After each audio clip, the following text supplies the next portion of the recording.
여러분 안녕하십니까? 만나서 반갑습니다. 안녕하세요. Magandang araw po sa inyong lahat. Kinagagalo ko po kayong makilala. Ako nga po pala si Jin Eun Kim, isang Koreanong pinanganak at lumaki dito sa Pilipinas. Kaya wag po kayong mag-alala, hindi po dudugo ang ilong ninyo ngayong umaga. Masaya po ba kayo? Masaya din po akong makilala kayo. Una sa lahat, gusto ko pong magpasalamat sa inyo. Dahil tuwing nakikita ko po ang iba't ibang mga uniform personnel dito sa Pilipinas, naalala ko rin po nung ako rin po ay nag-serve sa military dati. Ang bati ng mga civilian sa amin palagi ay, salamat sa inyong serbisyo at sakripisyo. Kami ay nakatulog ng mabuti kagabi. At salamat uli sa inyong serbisyo na kami ay mabubuhay ng mapayapa at masaya ngayong araw. Sa inyo rin pong lahat, nagpapasalamat din po ako sa inyo na dahil sa inyong paglilingkod sa bayan, kami po ay mapayapa at maligaya ngayong araw. Kaya muli, maraming salamat po sa inyong lahat. Kamsahamnida. Ayun. Sige po, magsimula na po ako ng kwento ko sa inyo. Ang pamagat po natin ngayong araw ay pinamagatang I might be wrong. Ano po ulit? I might be wrong. Sa Tagalog, siguro mali ako o baka mali ako, maaring mali ako. Gusto ko po muna tanungin sa inyo. Alam niyo po ba kung saan nagmumula ang lahat ng klase ng alitan, lahat ng digmaan, lahat ng problema, lahat ng away sa mundong ito? Ang sagot, nagmumula po ito sa pagiging tama ng magkabilaang panig. Tayo po mula pagkabata natin, natutunan natin na kailangan natin tumahak ng tamang landas. Na kailangan natin piliin ang mga tamang bagay. Sa madaling salita, natutunan natin na maganda maging tama. At hindi ganun kaganda maging mali.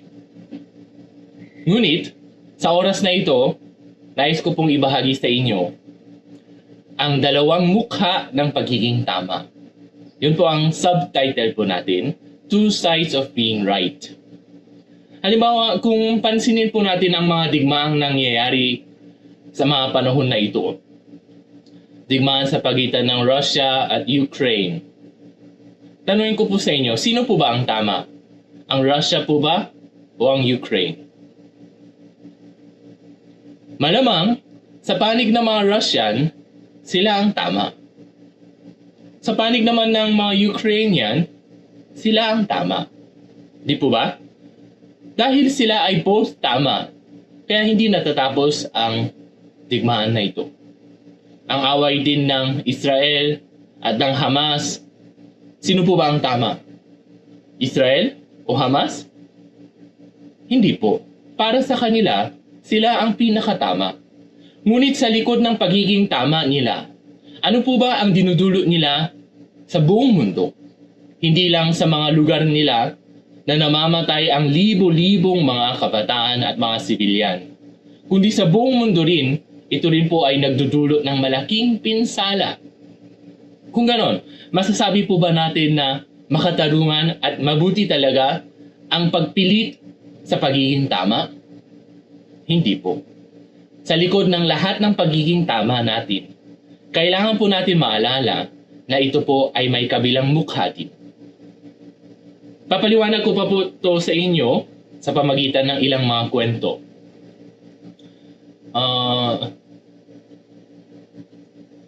Isang araw, meron pong isang magkasintahan. Mag-boyfriend, girlfriend, pero middle age na sila, may edad na. na nag-date po sila.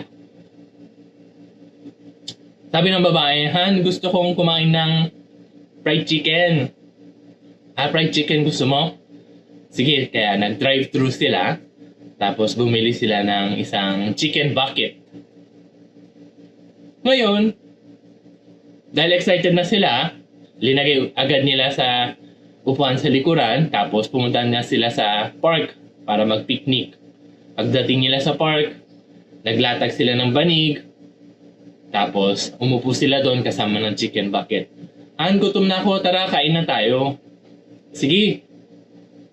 Tapos, binuksan nila yung chicken.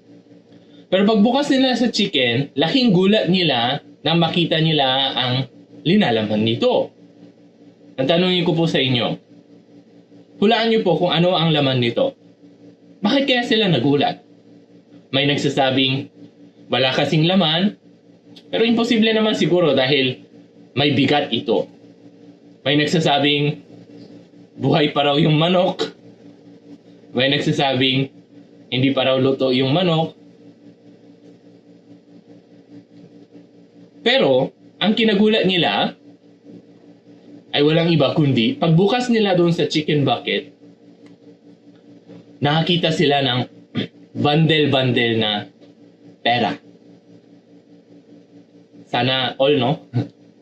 Kaya, nung nakita nila yung bundle-bundle na pera, anong gusto niyang pera? Si Manuel Quezon?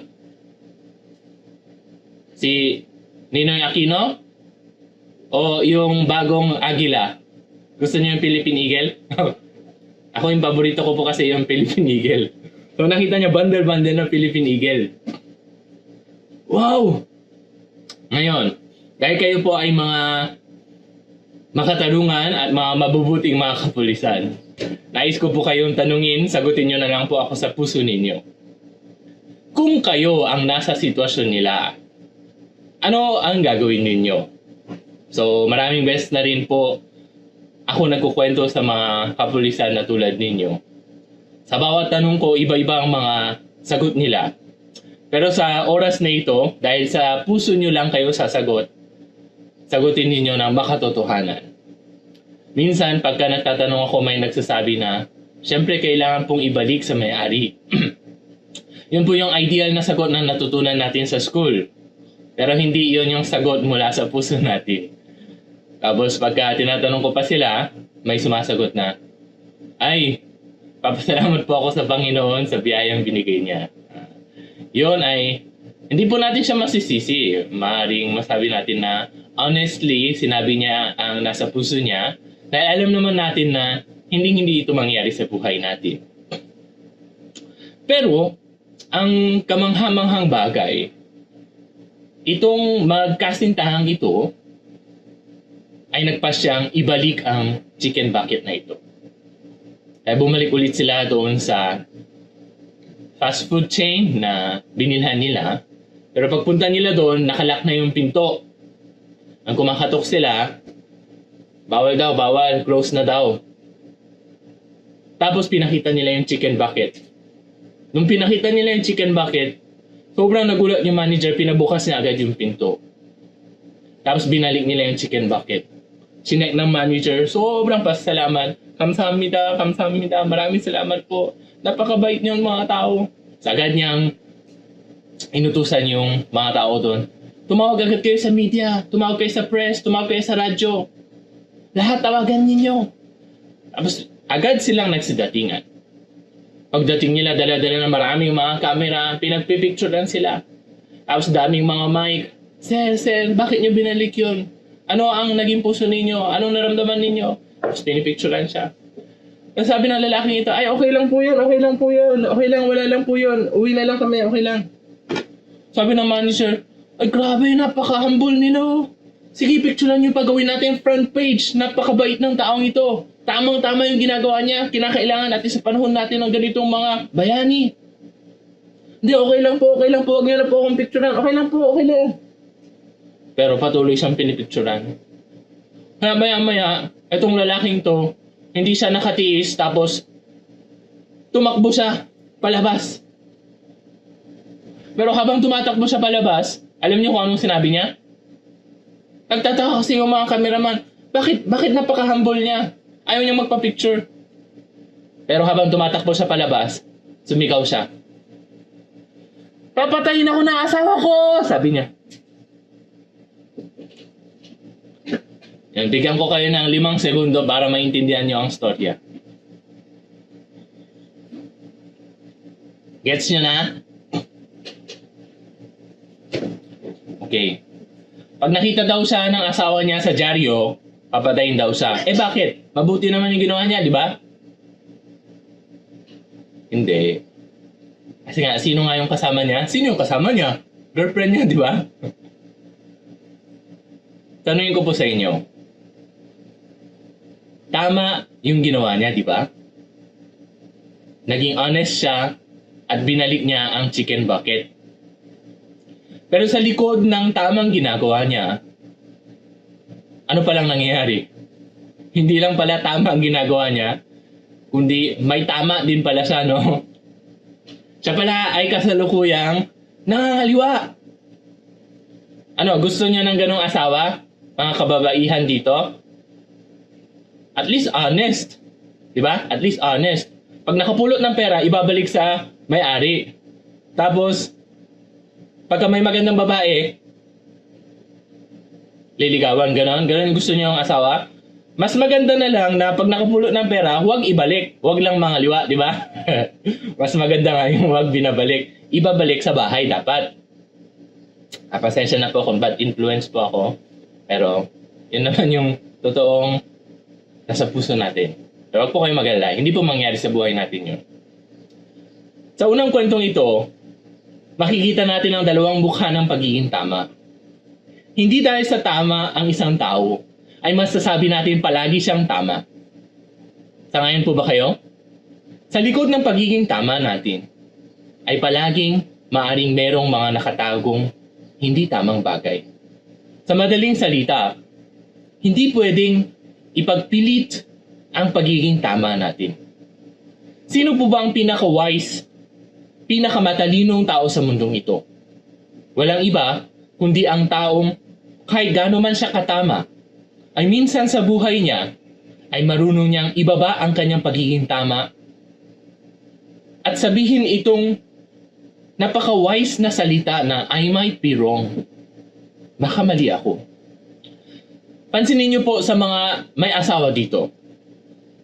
May asawa po sa inyo, di ba? Kumusta po ang away ninyo? O hindi kayo nag-aaway? Maganda po kung hindi kayo nag-aaway, pero kung hindi kayo nag-aaway, ang tawag sa inyo, alien. Imposibleng hindi mag-away ang mag-asawa. Pag nag-aasawa kayo pag nag-aaway kayo mag-asawa, meron po bang mag-asawa sa inyo na ganito mag-away?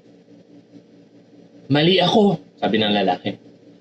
Sabi ng babae, hindi, ako yung mali. Sabi ng lalaki, tigas ng ulo mo ah. Ako yung mali. Sabi ng babae, hindi ka mali, tama ka, ako yung mali. Sabi ng lalaki, sabi ko nga, ikaw yung tama, ako yung mali. Sabi ng babae, hindi nga, ako nga yung mali, ikaw yung tama. Fuck! Ganon? Ganon ba kayo mag-away, mga mag-asawa? Ganon po ba kayo mag-away? Alien kayo pag ganon kayo mag-away. Hindi ganon mag-away ang mag-asawa. Pag nag-aaway tayo, paano tayo mag-away? Sinong mali, sinong tama?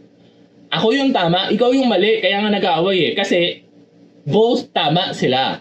Naintindihan niyo po ba? Pero isang tip daw, tip sa masayang buhay mag-asawa. Pagkasalanan daw ng lalaki, syempre kasalanan ng lalaki, walang hiya yung lalaki. Di ba? Pero pagkasalanan ng babae, kasalanan pa rin ng lalaki. Di ba? Yung mga babae dito. Ganon dapat para matigil ang away. Bakit? Kahit both tama, once na ang isang panig ay magsabi na I might be wrong. Feeling ko tama ako. Feeling ko ito ang dapat. Pero, simple sa buhay mag-asawa, sa oras na sabihin ko, ay oo, pasensya na, nagkamali ako. Oo, tama ka pala, pasensya na. Kung ganito, Yung mga asawang babae dito. Mamalitin niyo po ba yung asawa ninyo pag sinabi niya yon? Akala kasi ng mga lalaki, ewan ko kung lahat ng lalaki, pero ako po ganun eh. Usually, pagka sasabihin ko na, I might be wrong, ako yung mali, pasensya na. Feeling ko kasi, mamaliitin ako ng asawa ko. Pero, sa tuwing sinasabi ko na, ay hindi, pasensya na, mali ako. Tama man ako, mali ako. Pag sinabi kong mali ako, imbis na maliitin ako ng asawa ko, sumasarap yung ulam namin. Diba? Yun ang wisdom sa buhay. I might be wrong. Isa pa pong kwento. Ito konti, medyo seryoso na konting kwento. Ito po ay isang true story na nangyari sa Korea. Dati, meron po isang lalaki na middle-aged man, may pamilya, na nagtatrabaho sa opisina. Kung mapansin niyo po ang mga Korean novela, siguro napansin niyo na mahilig uminom ang mga Koreano. Dito po sa IYF, hindi po kami umiinom. Pero usually, ang mga Koreano ay mahilig po uminom. Especially pagkatapos ng trabaho, dahil sa stress, dahil sa pagod, bago sila umuwi, habang kumakain, ay umiinom sila. Pero dahil mahigpit ang batas sa Korea, pag nakainom sila, kahit isang shot glass, mahuhuli ito sa inspection. Kaya usually, habit na ng mga Koreano na pagka nakainom sila, hindi sila magmamaneho. Itong lalaking ito rin, sa tuwing nakakainom siya, habit niya na sumakay ng taxi. Nung araw din na yon, nagtawag siya ng taxi. Kaya pagpasok niya sa taxi, meron pa siyang isa pang habit. Dahil ito ay madalas na nangyayari. Pag sumasakay siya sa taxi, alam niya kasi na ang metro hanggang sa bahay nila, kahit ganong ka-traffic, ay hindi umaabot ng 500 piso. Kumbaga kung i-convert natin sa pera natin. Kaya ang ginagawa na lang niya, nagbabayad na lang siya in advance ng 500. Tapos keep the change na lang. Mabait, no? Kaya yun yung ginagawa niya palagi. Nung araw din na yon, sumakay siya sa taxi, tapos nagbayad siya ng 500, and then nakaidlip siya sandali. Pero hindi naman siya lasing. Konting tikim-tikim lang. Pagkalipas ng ilang sandali, ginising siya ng driver. Sir, nandito na po tayo. Ay, sige po, salamat po. Tapos nung binuksan niya ang pintuan para bumaba, biglang sinabi ng lalaki, ng driver, Sir, bakit po? Pamasahe po. Bayad po. Ha? Di ba nagbayad na ako kanina? Nagbayad na po ba yung lalaki o hindi? Nagbayad na siya kanina, di ba? Pero sabi ng driver, ay sir, hindi pa po kayo nagbayad. Ito po yung metro. Ha? Nagbayad na ako ah. Chinek niya yung wallet niya. Pag check niya sa wallet niya, wala na yung 500. Siguradong nagbayad siya. Hindi, nagbayad na ako. Ay, hindi pa po sir, hindi pa kayo nagbayad. Nagbayad na ako. Hindi pa kayo nagbayad. Nagbayad na ako. Wala, nagbayad na ako. Bahala ka dyan. Tapos bababa na sana siya, sabi ng driver. Ay sir, pag nagpupumilit kayo ng ganyan, wala akong magagawa kundi tumawag ng pulis. Natawa yung lalaki. Tawag ka ng pulis? Hindi pa dapat ako yung tumawag ng pulis. Sige, tumawag ka ng pulis. So tumawag sila ng pulis, tapos pumunta sila sa presinto. Pagpunta nila sa presinto, eto, tanungin ko po kayo. Sabihin natin na may dalawang lalaking pumasok sa opisina ninyo. Sa presinto. Bilang isang tao, hindi lang bilang isang pulis, naturally lang.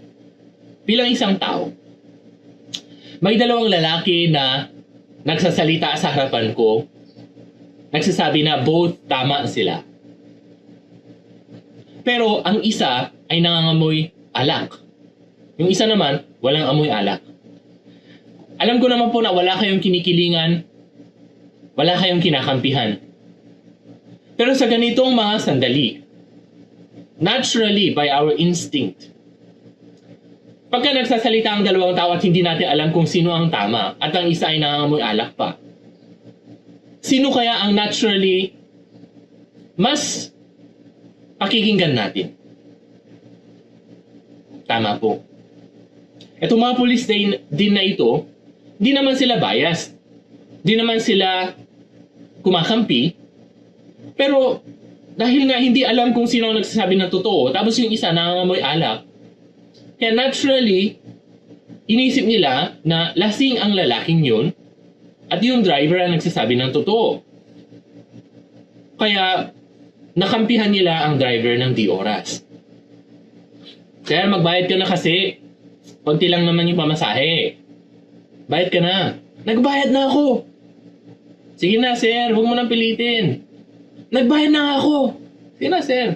Nagbayad na ako. Tapos nagwala siya doon sa stasyon. Dahil doon, yung driver ay pinauwi na lang nila. Tapos dahil sa pagwawala ng lalaking ito, kinulong siya doon sa... Diba sa bawat stasyon, meron tayong temporary na pinagkukulungan doon sa rehas. Doon siya nag-overnight, tapos pagdating ng madaling araw, pinakawalan siya.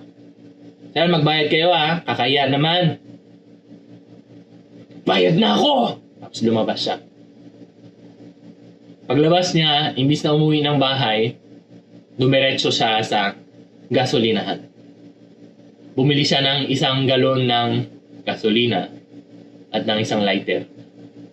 Bumalik ulit siya sa harapan ng stasyon. Sumigaw siya. Mag-sorry kayo! Palabasin yung hepe nyo! Mag-sorry kayo! Nagbayad na ako! Sabi ng isang PO1.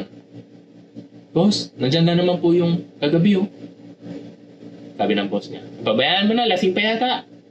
Hindi nila pinansin.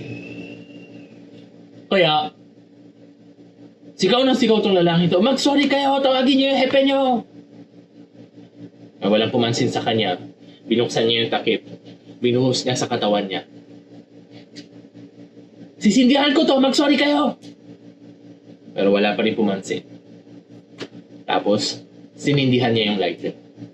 Dahil basa na rin yung kamay niya, pagkasindi ng pagkasindi, sa loob lang ng ilang segundo, ang apoy ay kumalat sa buong katawan niya. Sobrang nagulat ang mga pulis. Tumakbo sila palabas, dala ng fire extinguisher, dala ng timba, dala ng tabo ng tubig. Pinuhos sa kanya, pinagpapagpag siya. Sa loob lang ng ilang segundo, namatay naman ang apoy. Pero huli na ang lahat dahil ang buong katawan niya na ay nasunog. Dahil siya ay nakasuot ng damit, alam niyo naman kung anong nangyayari. Pag nasunog ang katawan ng tao kasama ng damit, hindi lang nalalagas ang damit kundi natutunaw ito at dumidikit sa balat. Kaya ang buong balat niya ay nasunog at napasok. Agad siyang dinala sa ospital. Buong katawan niya ay nakapalupot ng bandage. Lumipas ang ilang araw. Yung asawa ng lalaking ito na nagsunog sa sarili niya ay actually kaibigan ng isang miyembro ng IYF, yung host ng event na ito. Tapos, sinabi ng asawang babae ito sa kaibigan niya isang araw, ay Mari, kumusta ka na? Ay, mabuti naman. Ikaw, kumusta ka? Nabalitaan mo ba yung nangyari? Anong nangyari? Yung nagsunog? Ay, oo, grabe yung lalaking yun. Nagsunog pa. Asawa ko yun. Sabi niya, ay, seryoso? Asawa mo yun? Oo. Pasensya na. Hindi, okay lang. Mare, di ba may mga pastor dyan sa organization ninyo? Pwede bang maimbita yung isang mga pastor ninyo para makausap yung asawa ko? Sobrang tigas ng puso eh. Siyempre, sige. Paglipas ng ilang araw, ang isang pastor ay dumalaw doon sa ward ng asawa niya. Pagpasok niya sa pintuan, nagulat yung asawa niya. O ba't may pastor dito? Hindi ako nag-imbita ng pastor Hindi naman ako naniniwala sa ganyan. Uwi na kayo, uwi. Di ba hindi ako naniniwala sa ganyan. Kaya itong pastor na ito walang magawa kundi umuwi na lang. Paglipas ng ilang araw muli, bumalik ulit ang pastor. Hello po. O ba't na naman nandito ang pastor na yan? Hindi ko naman yan tinatawag Layas, palayasin mo yan. Kaya walang nagawa itong pastor na to kundi umuwi ulit. Sa susunod na bumalik siya, pinalayas na naman. Susunod na bumalik siya, pinalayas na naman. Ngunit ang kondisyon ng lalaking ito ay lumalala ng lumalala. Isang araw, nagpasya na ang pastor na ito na kahit palayasin siya, sabihin niya ang dapat niyang sabihin. Pumasok siya sa kwarto. Hello po. Di naman ako nagtawag ng pastor dito. Bakit ka na nandito? Ang kulit-kulit mo. Layas. Sabi ng pastor. Opo sir. Huwag po kayong mag-alala. Kahit panatiliin niyo ako dito, hindi ako magsistay dito. Napakabaho niyo. Sabi ng pastor. Nainis na rin yung pastor eh. Isipin niyo ba naman, yung buong katawan niya ay nasunog na at ilang araw nang lumipas. Sa madaling salita, patay na ang balat niya ng ilang araw, kaya nabubulok na. Nagsisimula na mga amoy bangkay ang kwarto niya. Sobrang baho ng kwarto. Pero sir, bago ako umalis, meron akong dapat sabihin sa inyo. Wala, hindi ako makikinig, hindi ako naniniwala sa ganyan. Sir, tama po kayo. Oo nga, tama nga ako. Hindi ka ba nanonood ng balita? Sir, tama kayo. Pero mali kayo, sabi ng pastor. Nung narinig ng lalaking ito na mali siya, sobra siya nagalit. Ano? Hanggang ngayon may nagsasabi pa din na mali ako? Hindi ka ba nagbabasa ng dyaryo? Hindi ka ba nakikinig sa radyo? Hindi ka ba nanonood ng balita? Sabi na napatunayan na lahat na tama ako. Nahuli na rin yung hayop na driver na yon. Sabi ng pastor. Sir, tama kayo sa pagbabayad nyo ng pamasahe. Pero doon lang kayo tama. Mali kayo dahil sa ginawa ninyong pagsusunog sa sarili ninyo. Yung mga magulang ninyo, iiwanan yung tumanda nang wala ng anak. Alam niyo po ba kung anong pinakamalaking kasalanan na pwedeng gawin ng isang anak? Ang unahan ng magulang niya. Mali kayo. Yung anak ninyo, dahil sa tama na ginawa ninyo, yung anak ninyo, palalakihin ninyong walang ama. Yung asawa din ninyo, papatandain ninyo na wala ng asawa. Tama kayo. Tama lang kayo sa pagbabayad ng pamasahe. Pero maliban doon, mali ang lahat ng ginawa ninyo. Ikaw ay nakagawa ng malaking pagkakamali, malaking kasalanan sa lahat ng mga taong umiibig sa iyo. Mali ka, sabi ng pastor. Itong lalaking ito na sobrang tigas ng puso, for the first time sa buhay niya, napaisip siya muli. O nga no, ni minsan hindi niya naisip ang aspetong ito. Hanggang ngayon, pinilit ko lang ang pagiging tama ko. Pero sa likod ng pagiging tama ko, ang dami palang maling nangyari. Sa kasamaang palad, ang lalaking ito ay sumakabilang buhay din paglipas ng ilang araw dahil sa lubha ng kanyang kalagayan. Pero bago siya namatay, ang pastor na ito ay nagbahagi ng salita ng Diyos tungkol sa dakilang kaligtasan na ginawa ni Jesus sa krus at kung paano lininis ni Jesus sa pamagitan ng kanyang dugo ang lahat ng kanyang kasalanan. Gayun pa man, ang lalaking ito ay pumanaw na. Ito po ay naidyaryo na ibalita sa buong Korea noong araw. Sa araw na ito, ang pamagat po natin ay I might be wrong. Ang isang bagay na kinulang sa lalaking ito ay ang pagdaplis ng kaisipang ito sa kanyang puso kahit minsan. Habang nasa taxi sila, kung dumaplis man lang ang diwang ito sa kanya kahit minsan, hindi siguro siya nakaranas na ganito kamiserableng sitwasyon. Habang sila ay nasa presinto na, kung pumasok sa puso niya ang diwang I might be wrong, hindi na siguro siya aabot to. Nung nakakulong na siya, I might be wrong. Nung pinalaya siya, I might be wrong. Pero sa daming beses na binigyan siya ng pagkakataon, ni minsan, hindi dumaplis ito. Mukhang simple lang po ang diwang ito. Mukhang simple lang ang mindset na ito. Pero mga minamahal kong mga kapulisan, Ito po ay napakasimple pero napakahirap taglayin na diwa. Kung nais ninyong magtagumpay sa inyong mga posisyon, kung nais ninyong kumukop at maging leader sa maraming mga tao, ang pinakaunang dapat ninyong taglayin na diwa ay ang diwa na I might be wrong. Naintindihan niyo po ba? Nakasunod po ba kayo sa kwento? Tulad ng lalaki kanina na magkasintahan. Tama nga siya, pero sa likod ng pagiging tama niya, siya pala ay nangangaliwa. Itong lalaking ito na tama nga na nagbayad siya, mukhang tama siya, pero kahit gaano tayo katama, itong I might be wrong na ito ay hindi lang po iniisip ng isang taong mali talaga. Hindi ko sinasabing huwag kayong magpumilit na tama kahit mali kayo. Ang nais kong sabihin sa inyo, kahit tama man kayo, ang pagkakaroon ng diwa na marunong sabihin ang I might be wrong, baka mali ako, pasensya na.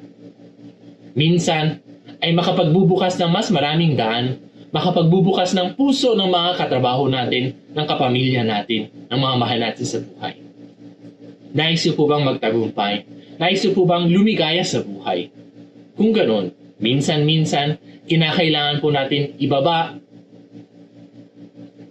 ang katigasan natin. Kinakailangan po nating isipin ang pinakadakilang mindset na I might be wrong. Kahit gaano ako katama, maaaring sa likod ng pagiging tama ko ay meron din itong mali. Naintindihan niyo po ba? Sa likod ng lahat ng pagiging tama natin, palaging may mga taong mapipinsala, palaging may mga taong naapektuhan. Kaya hindi po totoo ang salitang absolutely right. Dahil sa likod ng mga ito ay maaari ding merong nakatagong mga pagkakamali. Sa oras na ito, sa pamagitan ng seminar na ito, hindi lang po ito simpleng seminar na ginagawa natin for our mental health, para sa promotion, para sa documentation. Pero sana pakinggan niyo pong mabuti ang iba't ibang mga lecture na naririnig po natin dito. Alam ko po na meron kayong mga kinagisnan, meron kayong mga kinalakihan, merong mga matitibay na pundasyon sa inyong diwa, sa inyong pagkatao, sa inyong ideolohiya, sa inyong filosofiya na mahirap ugain. Pero sa linggong ito, please, sana taglayin niyo po ang basic mindset na ito na I might be wrong. Kung mataglay ninyo ang diwang ito, sa lahat ng mga lectures na maririnig natin mula ngayon, magagawa ninyong ibaba sandali ang pride, ang knowledge, ang experience natin, at gamitin bilang pataba ang mga naririnig natin ngayong linggo. Alam ko pong iba-iba ang mga relisyon natin, iba-iba ang mga pananaw natin sa buhay. Pero sa sandaling ito, inaanyayahan ko po kayong ibaba sandali ang ating pagiging tama. At sa oras na buksan natin ang puso natin, ang tenga natin, at subukan natin pakinggan. Dala ng basic mindset na baka mali ako. Baka hindi ako tama palagi. Kung gano'n malalaman natin na mas lalawak ang ating kaalaman, mas lalalim ang ating karunungan, at higit sa lahat, matatagpuan natin ang tunay na katotohanan sa buhay. Nagpapasalamat po ako palagi sa serbisyo ng mga minamahal na mga kapulisan po natin. Alam ko pong kailangan ninyong itaguyod ang katotohanan, ang tama. Pero minsan, dyan sa inyong organisasyon o sa inyong pamilya man, hindi ko sinasabi makipag-compromise kayo sa batas. O hindi ko rin sinasabi makipag-compromise kayo sa illegal na mga gawain. Kundi simpleng sa organisasyon natin, sa pakikisama natin sa mga tao, sa pakikisama natin sa ating mga mahal na tao sa buhay, sa ating mga pamilya. Ang mas wise na tao ay ang taong nagsasabing, pasensya na honey, mali ako. Oo nga, nakalimutan ko, mali pala ako. Anak, pasensya na, mali pala ako. Boss, pasensya na, mali po pala ako. Sorry po sa pagpupumilit. O kung kayo yung boss, sa mga lower classmen ninyo, ang mga guys, pasensya na po sa pagpipilit ko sa aking katuwiran. Mali pala ako.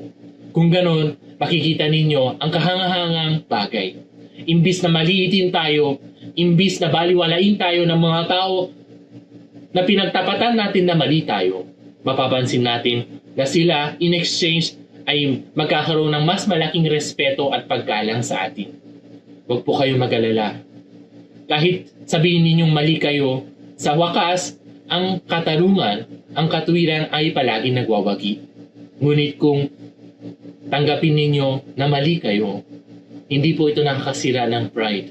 Ito, in exchange, ay makakapag-gain sa atin ng kalooban ng puso ng mga tao sa paligid natin. Mga minamahal na mga kapulisan, maraming salamat po sa serbisyo ninyo. Maraming salamat po sa sakripisyo ninyo. Pero gusto ko pong anyayahan kayong lahat na pagkatapos ng seminar na ito, gaano man tayo katama, ay minsan alalahanin natin ang mga kwentong ito. Oo nga, ang lalaking yun ay tama nga. Pero dahil sa pagkiging tama niya, siya ay umabot sa napakamiserableng resulta ng kanyang buhay. Ganon din ang magkasintahan kanina sa fried chicken din.